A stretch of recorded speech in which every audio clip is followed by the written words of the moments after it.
feel to have a clean sheet against one of the world's best front three?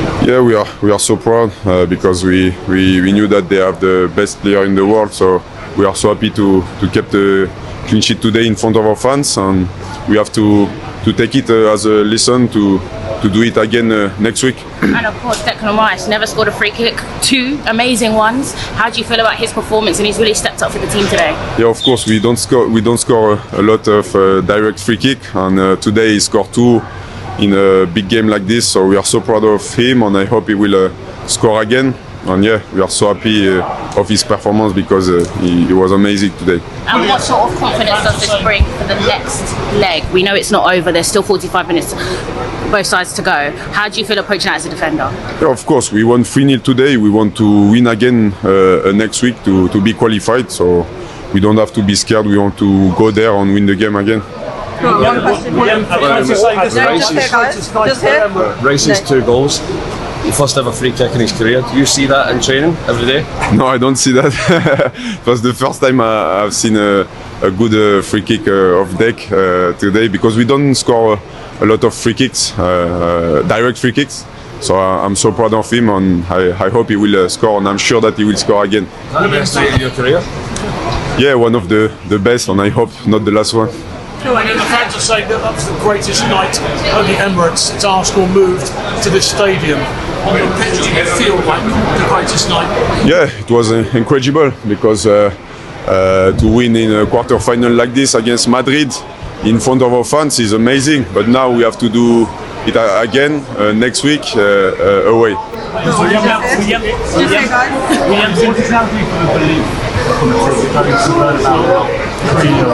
Yeah, we want to go there and win the game. We won 3-0 today, but we know that it's not finished. The Champions League, there is a lot of things who can happen, so we have to go there and win and not defend all the game. Still a very young team. What can this sort of performance experience do for this young team? Yeah, it gave us a lot of confidence for what is coming next, and we have to keep going like this. Even if we have a young team, we can do it. William, I was just going to say that you've had so many setbacks as a team this season. We're talking about injuries. We can go on all night talking about them. What does this result show in terms of the resilience and in terms of how you've been able to absorb those setbacks? Yeah, we don't want to hide behind the injuries. We know that we haven't been so lucky this season with the injury, but we have to keep going. We have a lot of good players who can step up as well. So we did well today, and it gave us a lot of confidence for what is coming the following weeks. And also, William, people say there's a kind of voodoo at the Bernabeu. Real Madrid are never dead. What do you say to that? Yeah, we are not scared. We want to go there and win the game, and we will see. It's better than you expected. Thank you. Congratulations. Yeah, I'm TNT Sports with Declan Rice.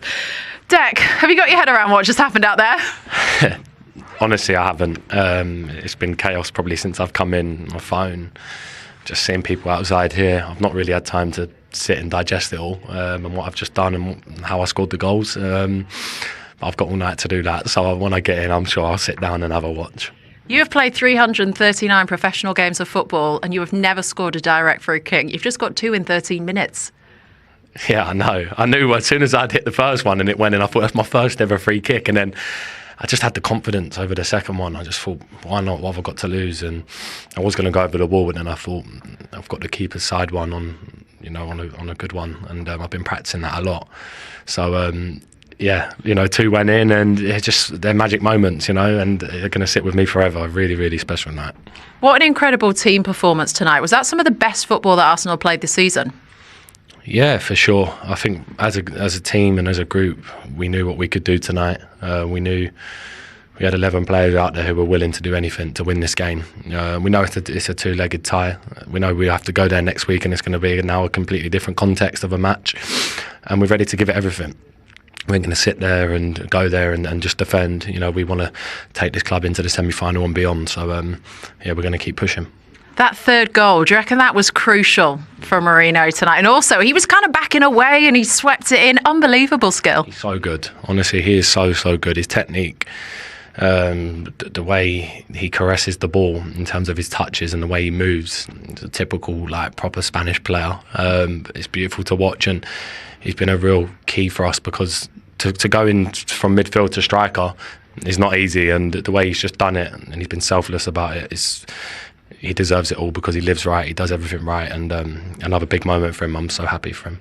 Look, it is only the halfway point. I imagine there's a lot of excitement. How do you just contain this to make sure you get the job done next week? Yeah, I've been doing this for a long time now, and I'm not naive to know that it's going to be a completely different context and different game next week. But we have a 3-0 advantage, and we have to go there all guns blazing, ready to give a performance that was just as good as tonight. Because we know we can score, we know we can defend, but also they have special players as well who can produce really magic moments. So, look, we're going to go there to take this club into the semi-final and beyond. So, let's keep pushing. And look, final one tonight, the atmosphere out there. Have you ever experienced anything like that? I was just smiling before the game. I think it's just one of them nights, you look back on when your career's done that you've been a part of, and yeah, for a big thank you to the fans because they really created the atmosphere and they were with us from minute one. So, yeah, big thank you. All right, cheers, Dave. Thank you. See you later.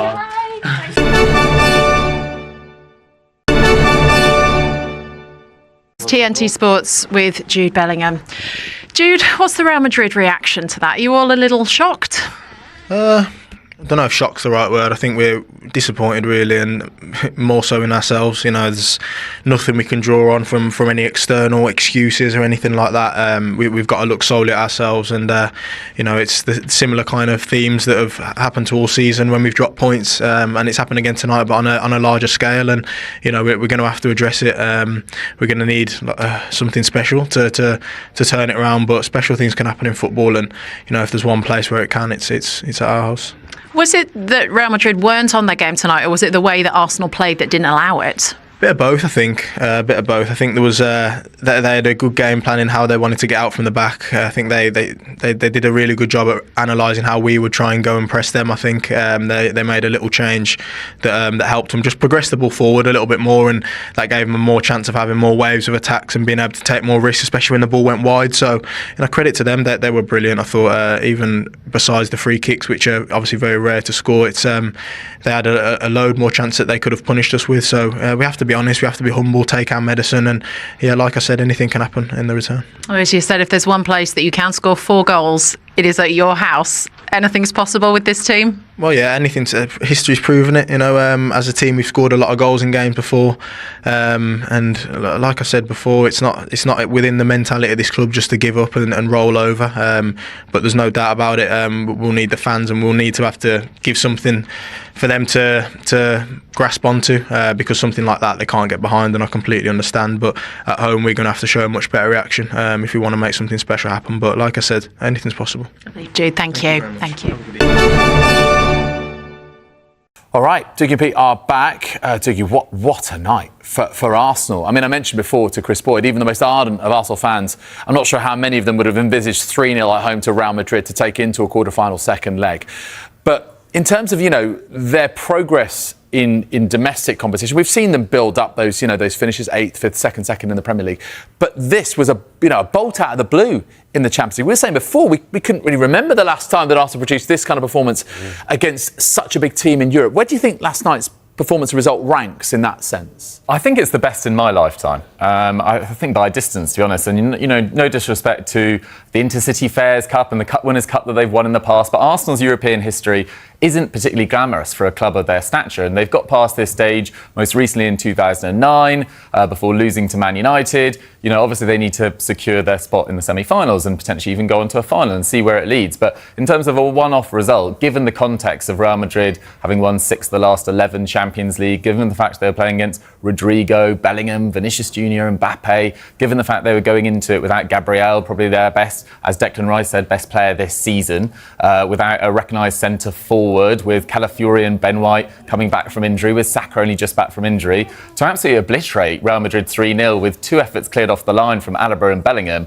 I thought was one of the most impressive performances I can remember in recent memory from an English side in the Champions League. And maybe, it was always just meant to be. You were going to get not just unlikely goal scorer, but the way in which Declan Rice scored those goals with those clutch hits for those free kicks. I mean, Pete, astonishing and so unlikely given this isn't really what he does. No, I mean, who knew he had this in his locker? Absolutely incredible. Well, he did, but no one else. Yeah. A good job he backed himself, didn't he? Because he did say about that first free kick, he lined it up and he was going to knock the ball into the box, but he saw the way the wall was set up and where Courtois was, and he said to Bukayo Saka, who was with him, I think I can do this. And Saka just said, go for it, and he did. And well, so the free kick coach as well. You see him on the sideline, just hit it. As well. Yeah. But we can look at Rice's stats here, and in 339 games as a senior professional, where he'd taken 9 free kicks in the Premier League, of course, never scored one. And he scores 2 last night. It's absolutely incredible. I'm sure Real Madrid weren't planning for that when they were doing their game plans and their dossiers on Arsenal. But yeah, Declan Rice, he's an esteemed company now as well, isn't he? Because so 2 free kick goals in the same Champions League game.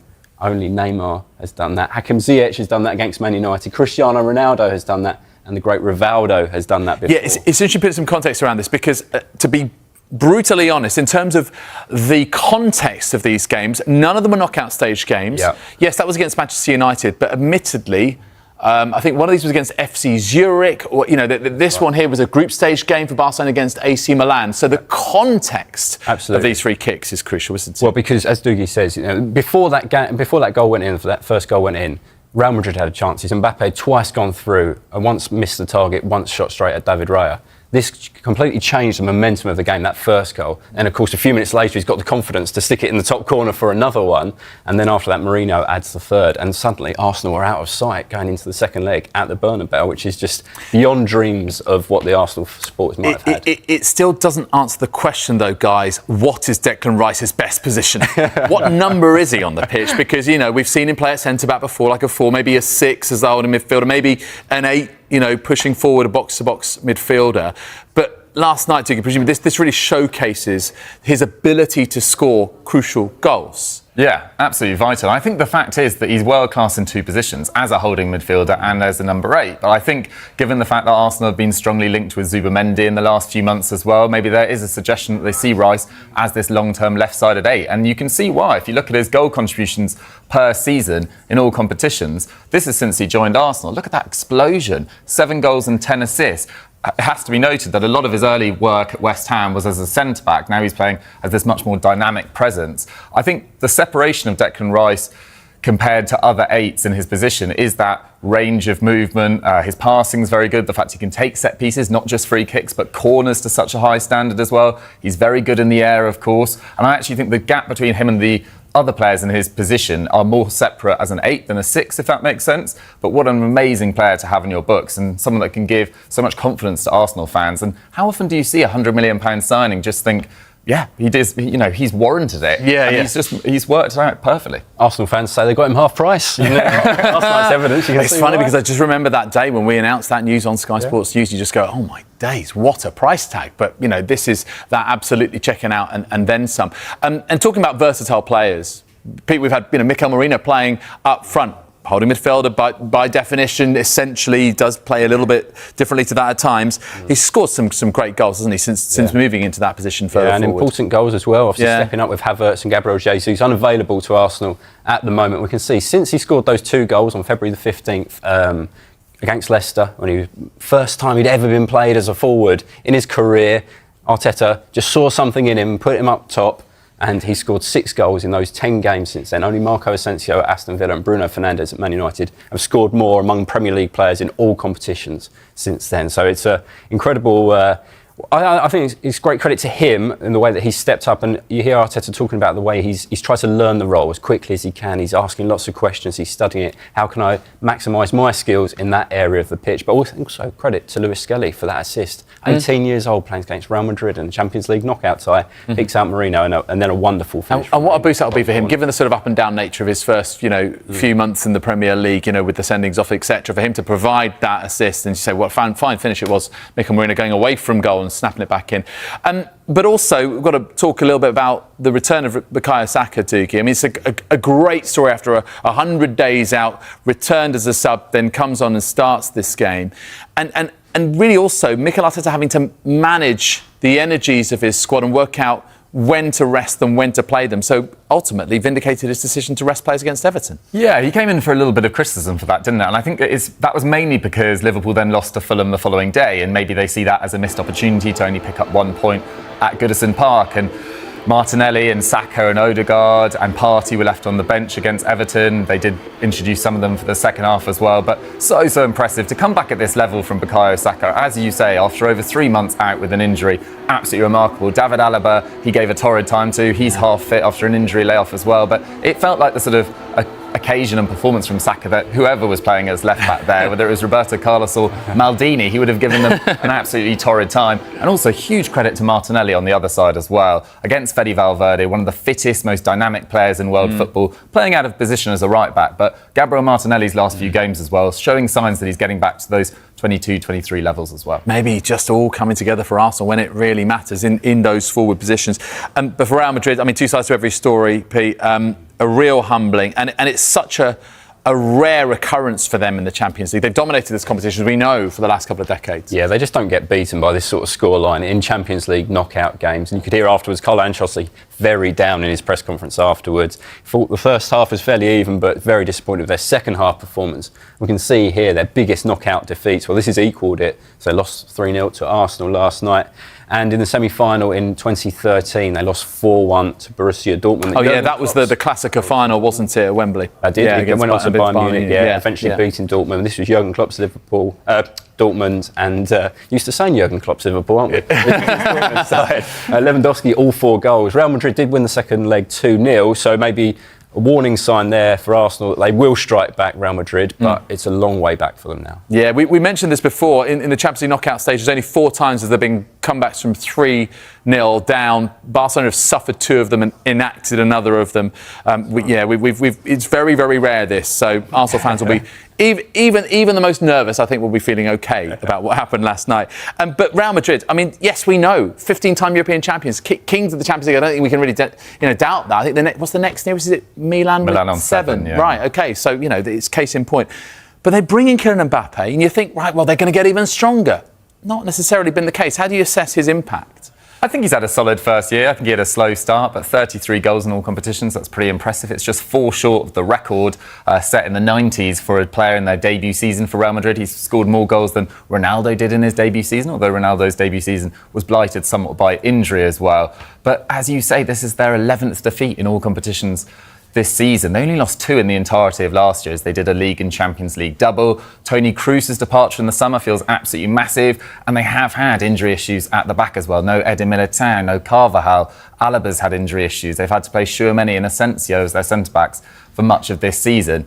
But the Champions League campaign just hasn't really been good enough. They've lost to Milan, they've lost to Lille, sides you'd expect them to beat. They've also lost to Liverpool, Atletico Madrid, they lost the second leg to. If it wasn't for Julian Alvarez's double hit on that penalty, they might have never even reached this stage as well. So it does feel like Ancelotti's time at Real Madrid, as amazing as it's been, will probably come to an end this summer. I feel like it's quite difficult to survive a season like this at Real Madrid. Yeah, unless they do the grandest of remontadas. I put some extra R's in there for you, just for you. I mean, comebacks. I mean, listen, it's possible, right? I know it's 3 goals, but what are the chances? How do they have to approach this? We've seen before. We mentioned this just briefly before. I loved this one, by the way. This was one of my favourite. Yes, one of my favourites. Deportivo had a decent team back then, didn't they? Yeah. 2000s. Eventually down by Jose Mourinho's Porto. That's right. Well, later on in that. Yeah. But more recently, of course, Liverpool. Trent with that cheeky corner. Corner taken quickly. I believe it's the 3-word mantra. Wijnaldum, getting a couple of goals in that one at Anfield when they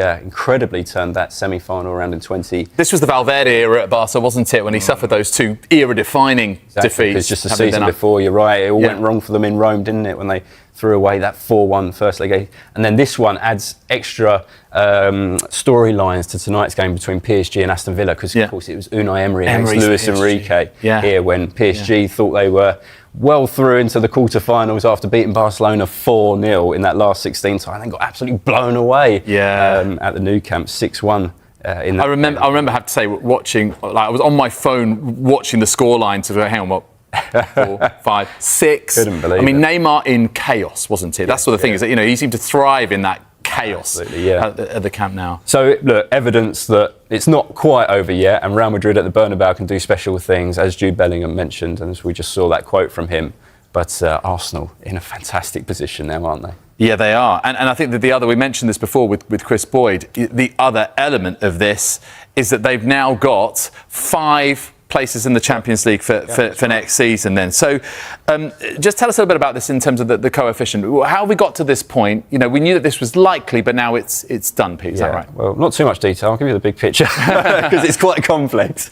But essentially, you get points for your performances in the Champions League, Europa League, Conference League. So it's weighted across all of those European competitions and also on historic performances by your teams in Europe. And England lead the way. So the English League is set to have 5 places in the Champions League next season, and so will Spain if they can stay above Italy. Now, last year, England missed out to Italy and Germany. And the previous 5 years before that, England would have got that extra spot, that 5th spot, in 4 of those seasons. So Spurs were very unfortunate last year and badly timed to finish 5th. But Arsenal will have done a bit of a favour, I think, with that result for potentially the likes of Newcastle, Man City or Villa, maybe even Fulham, still dreaming of finishing in that top 5 position. But Newcastle in a very strong position given they've got game in hand on the teams around them, and they are playing fantastic football. I covered their game at the weekend after the Carabao Cup win. They just look full of confidence. No hangover. Exactly, no hangover. Completely focused on the goals they've still got ahead of them. But Man City lurking as well. So the opportunity there for 5 Champions League teams from the Premier League. Opportunity for more as well, of course. If Aston Villa, say, win the Champions League, they qualify for the competition next season as well. And of course, there could be more because we could get a Europa League winner that goes up into the Champions League. Could be 7. Let's dream. Fantastic. All right, guys, thank you very much for what Martin Degarde and Jorginho did after Declan Rice's stunning second free-kick goal against Real Madrid. Here are 5 key takeaways from Arsenal's impressive 3-0 victory in the Champions League quarter-finals against Real Madrid on Tuesday night. The Gunners took a commanding lead ahead of the return leg, showcasing a thrilling display of football at the Emirates Stadium. In preparation for this clash with the Spanish giants, Mikel Arteta made some strategic changes to his Arsenal lineup, following a 1-1 draw with Everton last Saturday. Arteta introduced 5 new faces: Jurrien Timber, Thomas Partey, Martin Degarde, Bukayo Saka, and Gabriel Martinelli, all stepping up for this crucial Champions League encounter. Partey had a promising opportunity to put Arsenal ahead early, but his shot from the edge of the area was expertly saved by Thibaut Courtois. Real Madrid nearly took the lead in the 31st minute, with Kylian Mbappé coming close, but his effort was thwarted by David Raya after a brilliant pass from Jude Bellingham. Just before half-time, Courtois denied the home side again with a spectacular double save, keeping Declan Rice and Martinelli at bay. Arsenal finally broke the deadlock in the 58th minute, as Rice unleashed a phenomenal 25-yard free-kick that left Courtois with no chance, striking the post with fierce precision. The hosts nearly doubled their lead moments later, with Martinelli and 2 attempts from Mikel Merino testing the Madrid defence. But the missed chances didn't haunt them. Rice delivered a second sensational free-kick, sparking wild celebrations in the Emirates, while Merino added a third with a beautifully curled shot into the bottom corner. Here are 5 highlights from this unforgettable match in North London. No place for Ben White. Amid Arsenal's defensive challenges, Ben White found himself sidelined for the match against Real Madrid. Questions loomed over the former Brighton and Hove Albion player's inclusion due to limited playtime since returning from a knee injury. He had participated in the previous match against Everton, playing 61 minutes before being substituted for Timber. During his pre-match press conference on Monday, Arteta provided an update on White's fitness. "Yes, it looks good," he said when asked about player availability. "We have another training session this afternoon, but Ben completed the game. We had to manage his minutes since he hasn't played much, but he felt fine afterward. The rest of the squad performed well and are ready to train today." Unfortunately, White was not included in the lineup to face the Blancos, with Timber taking his place and Jakub Kiwior maintaining his spot. While he may not have started this time, there's a good chance he'll feature at the Santiago Bernabeu next Wednesday, as he looks to improve his fitness against Brentford on Saturday night. The impact of the win. Arsenal's victory not only boosted their confidence but also sent a clear message to their rivals in the Champions League. The performance was a testament to the team's resilience and tactical prowess under Arteta. With players like Rice stepping up in crucial moments, it's clear that the squad is beginning to gel at just the right time. Rice shines bright. Declan Rice, who was signed in the summer, continues to justify his hefty price tag with performances that have dazzled fans and analysts alike. His 2 stunning free kicks showcased not only his technical skill but also his growing leadership on the pitch.